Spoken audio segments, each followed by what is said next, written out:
Hi there. So this video is going to be about trying something new or behavior change.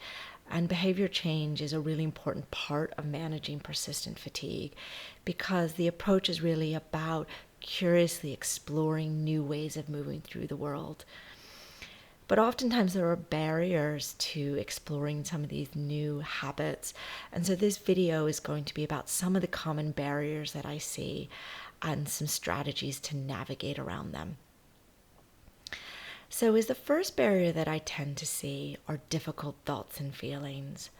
Our minds are really busy and they're programmed in such a way towards what we call negativity bias, telling you all the things to worry about, worst case scenarios, maybe what other people are going to say about your choices.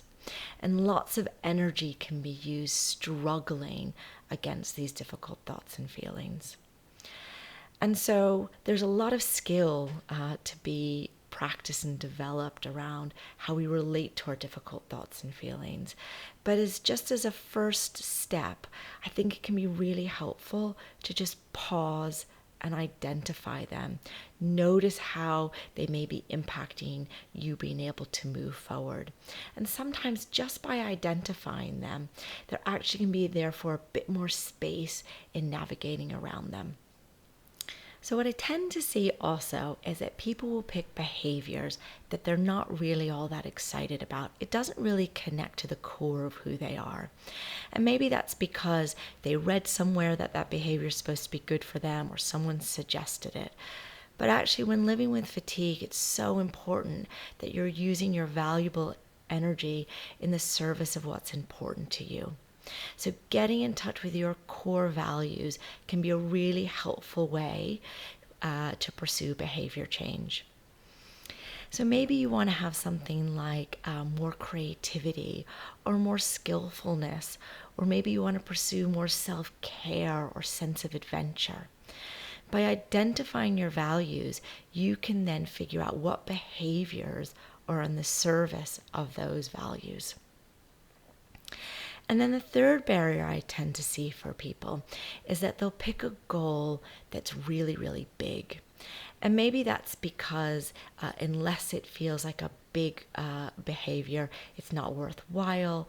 Or maybe it's because understandably you get excited about trying something new. But the evidence suggests that starting with a small behavior is actually the most effective way to pursue behavior change. So something like 5 deep breaths, or a 5-minute walk, or a 2-minute break before having a meeting. You're more likely going to engage in that small behavior rather than starting with something really big. And that's a really good foundation onto which to then build your habits. And then the last barrier that I want to talk about is oftentimes I see when people engage in a new habit, a new behavior, they sort of downplay its significance. Oh, it's not that big a deal. It's only a 5-minute walk. But actually appreciating, acknowledge, celebrating, engaging in that activity is a really helpful way to reinforce it and for the behavior to then grow.